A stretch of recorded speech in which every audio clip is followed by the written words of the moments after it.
300 वर्ष लंबा चलने वाले विशाल साम्राज्य की स्थापना बाबर ने की। सर्वप्रथम यूरोपियों ने इन्हें मुगल कहकर संबोधित किया है, जिसमें सबसे लंबा शासनकाल अकबर का और सबसे छोटा शासनकाल रफी-उज-जात का रहा। जहीर-उद-दीन मोहम्मद बाबर 1526 से लेकर के 1530 तक शासन किया। बाबर का जन्म 14 फरवरी 1483 को माउनहार ट्रांसआक्सिया की छोटी सी रियासत फरगना में हुआ था। इनके पिता का नाम उमर शेख मिर्जा तथा माता का नाम कुतुगुल निसार खां था। बाबर पिता की ओर से तैमूर का 5वां वंशज तथा माता की ओर से चंगेज खां का 14वां वंशज था। इस प्रकार बाबर के अंदर तुर्क और मंगोल दोनों का रक्त मिश्रण था। बाबर के पिता उमर शेख मिर्जा एक छोटी सी जागीर के मालिक थे। 1494 में जिस समय वह कबूतर के उड़ान का मजा ले रहे थे, छत से गिरकर उनकी मृत्यु हो गई। 11 वर्ष की अवस्था में बाबर फरगना की गद्दी पर 8 जून 1494 को बैठा। फरगना की राजधानी थी आदिजान। पिता की मृत्यु के बाद 11 वर्ष की अल्पायु में बाबर का राज्याभिषेक उनकी दादी दौलत बेगम ने करवाया। बाबर ने चंगेज खां के पुत्र के नाम पर अपने वंश की नींव चतगाई वंश डाली। उज्बेक सरदार सैबानी खां से सरे पुल के युद्ध में पराजित होने के बाद बाबर ने मध्य एशिया का सपना छोड़ दिया। सैबानी खां ने इस युद्ध में तुलुकनुमा पद्धति का प्रयोग किया था, जिसमें सेना के अग्रभाग में जंजीर पड़ी रहती थी और पीछे से विस्फोटक पदार्थ से हमला किया जाता था। अपने मुट्ठी भर लोगों के साथ बाबर 3 वर्ष तक इधर उधर घूमता रहा। एक दिन वह घूमते घूमते एक गांव में भीख मांगने के लिए पहुंचा। वहां पर एक बुढ़िया ने उसे भारत पर आक्रमण करने तथा भारत को सोने की चिड़िया बताया। बाबर ने उसी दिन भारत में विजय करने का निश्चय किया। बाबर ने 1504 में काबुल पर अधिकार कर लिया तथा 1507 में उसने मिर्जा की उपाधि को त्याग कर बादशाह की उपाधि को धारण किया। बाबर को भारत आने का निमंत्रण दौलत खां लोदी और उसका चाचा इब्राहिम लोदी ने दिया। बाबर ने दौलत खां लोदी के पुत्र दिलावर खां को खानेखाना का पद दिया। राणा सांगा के निमंत्रण पर बाबर भारत आया। इस पुस्तक का उल्लेख बाबरनामा करता है। बाबर ने भारत पर पहला आक्रमण बाजौर पर 1519 में किया, जिसमें उसने भेरा के किले को जीता। इस युद्ध में पहली बार तोपों और बंदूकों का प्रयोग किया गया। बाबर ने तुर्कों से अश्वारोही का संचालन, ईरानियों से बंदूक चलाना और तुलुकनुमा पद्धति का प्रयोग उज्बेकों से सीखा तथा अफगानों से उसने व्यूह रचना की शिक्षा ली। बाबर के भारत आक्रमण के समय दिल्ली का सबसे महत्वपूर्ण राज्य था, जहां लोधी वंश शासन करता था। बाबर ने निर्णायक पानीपत के युद्ध से पूर्व भारत में 4 आक्रमण किए। बाबर ने 1519 में पेशावर, 1520 में बाजौर, फिर भेरा, सियालकोट और 1524 ने उसने लाहौर और दीपालपुर पर आक्रमण किया। 21 अप्रैल 1526 को पानीपत के प्रथम युद्ध में बाबर का सामना इब्राहिम लोदी से हुआ। बाबर ने तोपों को सजाने की उस्मानी विधि तथा उज्बेकों की सजाने की तुलुकनुमा पद्धति का भारत में पहली बार प्रयोग किया। बाबर के तोपखाने का नेतृत्व उस्ताद अली तथा मुस्तफा खां के पास था। बाबर पानीपत के प्रथम युद्ध में इब्राहिम लोदी का साथ ग्वालियर के राजपूत राजा विक्रमाजीत ने दिया। इब्राहिम लोदी के सहयोगी विक्रमजीत सिंह के परिवार से तथा बाबर ने कोहिनूर हीरा लेकर के हुमायूं को दे दिया।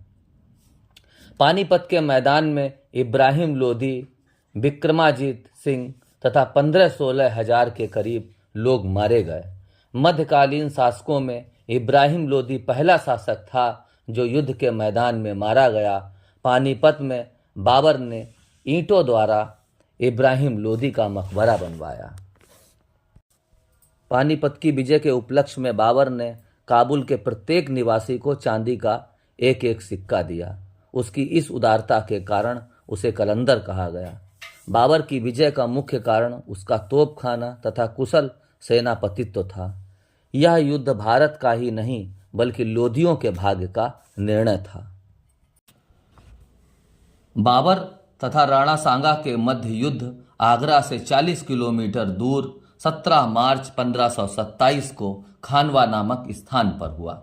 इस युद्ध में राणा सांगा की ओर से हसन खां मेवाती, महमूद खां, आलम खां लोधी और मेदिनी राय ने भाग लिया।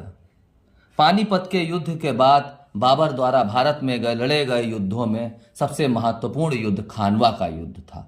इस युद्ध के परिणाम में भारत में मुगलिया सल्तनत को स्थायित्व प्रदान किया, जिसकी नींव पानीपत के प्रथम युद्ध के बाद पड़ी। खानवा नामक गांव फतेहपुर सीकरी से 37 किलोमीटर दूर स्थित था। खानवा के युद्ध के समय बाबर सभी सैनिकों को शराब न पीने की शपथ दी। बाबर ने सैनिकों के मनोबल को बढ़ाने के लिए जिहाद का नारा दिया। उसने मुसलमानों से तमगा नामक कर की समाप्ति कर दी तथा इस युद्ध की विजय पर बाबर ने गाजी की उपाधि धारण की। बाबर द्वारा भारत में जीती गई पानीपत और खानवा की लड़ाई की तुलना अंग्रेजों द्वारा भारत में जीती गई प्लासी की लड़ाई और बक्सर की लड़ाई से की जाती है। जिस तरह प्लासी के युद्ध में भारत में मुगल साम्राज्य की स्थापना हुई, उसी तरह प्लासी के युद्ध के बाद अंग्रेजों ने भारत में नींव डाली। जिस प्रकार मुगल राज्य खानवा के युद्ध के बाद दृढ़ बना, उसी प्रकार बक्सर का युद्ध के बाद अंग्रेजी साम्राज्य भी मजबूत हुआ। 29 जनवरी 1528 को बाबर ने चंदेरी के मेदिनी राय को पराजित किया। इस युद्ध में राजपूत स्त्रियों ने जौहर किया और इसमें एक बार फिर बाबर ने जिहाद का नारा दिया। जल और थल दोनों से लड़ा जाने वाला यह भारत का पहला युद्ध था। इस युद्ध में लड़ने के लिए शेर शाह सूरी, नुसरत शाह, बंगाल का शासक महमूद लोधी ने बाबर के विरुद्ध संयुक्त रूप से लड़ाई लड़ी, लेकिन वह पराजित हुए। बाबर ने 6 मई 1530 को बंगाल और बिहार की संयुक्त सेना को घाघरा के युद्ध में पराजित किया, जिसमें महमूद लोधी के साथ नुसरत शाह तथा शेर शाह सूरी ने दिया। 1524 में सैदपुर में बाबर की संयुक्त सेनाओं का सामना गुरु नानक से हुआ। 26 दिसंबर 1530 को आगरा में बाबर की मृत्यु हो गई। उसे नूर अफगान आराम बाग में दफनाया गया। उसके पश्चात उसे काबुल ले जाया गया। आगरा में नूर अफगान को बाबर ने ज्यामिति विधि से लगाया था। भारत में तोपों का प्रयोग सर्वप्रथम बाबर ने किया। तुझ के बाबरी में के अनुसार बाबर ने भेरा के किले को जीतने के लिए सर्वप्रथम गोला बारूद और तोप खाने का प्रयोग किया। बाबर के आगमन से पहली बार कुषाण साम्राज्य के बाद काबुल और कांधार भारतीय सीमा में शामिल हो गए। बाबर का साम्राज्य सिंधु नदी से बंगाल और हिमालय से ग्वालियर तक फैला हुआ था। बाबर ने सड़कों को नापने के लिए गजे बाबरी का प्रयोग प्रारंभ कराया। बाबर फारसी कविता मोवैयान का जन्मदाता था। उसने तुर्की भाषा के दीवान शीर्षक से कविताओं का संग्रह कराया। बाबर ने खते बाबरी तथा रिसाले उसज की रचना की। बाबर ने अपनी आत्मकथा बाबरनामा को तुर्की भाषा में लिखा, जिसे तुझे के बाबरी या बाकियाते बाबरी भी कहा जाता है। बाबरनामा का फारसी में अनुवाद पायदा खां तथा अकबर के समय में अब्दुल रहीम खाना ने किया। अंग्रेजी में इसका अनुवाद स्किन तथा हेनरी बेवरिज ने किया। एलिफेंस्टन ने बाबरनामा के बारे में कहा है कि वास्तविक इतिहास का एशिया में पाया जाने वाला अकेला ग्रंथ था।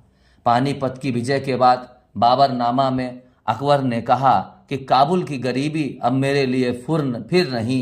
श्रीमती हेनरी बेवरिज द्वारा इसका अनुवाद बाबर के मूल तुर्की भाषा से अंग्रेजी भाषा में मेवर्स ऑफ बाबर शीर्षक से 1805 में किया गया। बाबर ने शेख अब्दुल्ला अहरार की प्रसिद्ध कृति बालिदिया रिसाला एक प्रसिद्ध छंदबद्ध रूपांतरण भी तैयार करवाया। बाबर ने बादशाह और विभागों के मध्य मीर खलीफा पद का सृजन किया। लेन पूल ने बाबर के बारे में लिखा है, बाबर साम्राज्य निर्माता नहीं बल्कि एक भाग्यशाली सिपाही था। तथापि उस शानदार इमारत जो उसके पौत्र अकबर ने प्राप्त की थी कि उसकी नींव का पहला पत्थर बाबर ने ही रखा था। बाबर ने फारस के शिया मत को स्वीकार किया था और बाद में इसे छोड़ दिया। वह ख्वाजा अब्दुल्ला अहरार का परम भक्त था। बाबरनामा में बाबर